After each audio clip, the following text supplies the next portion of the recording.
In front of me is Samsung Galaxy Z Flip 6, and today I would like to show you how you can check a password saved in Google Passwords Manager.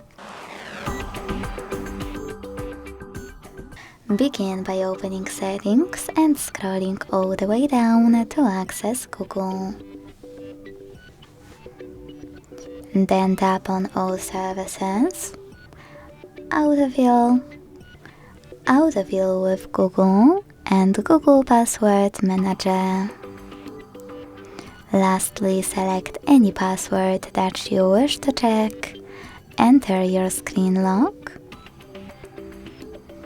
and click on this eye icon next to your password to make it visible. Thanks so much for watching. If you enjoyed this video, leave a like, comment, and subscribe. Bye!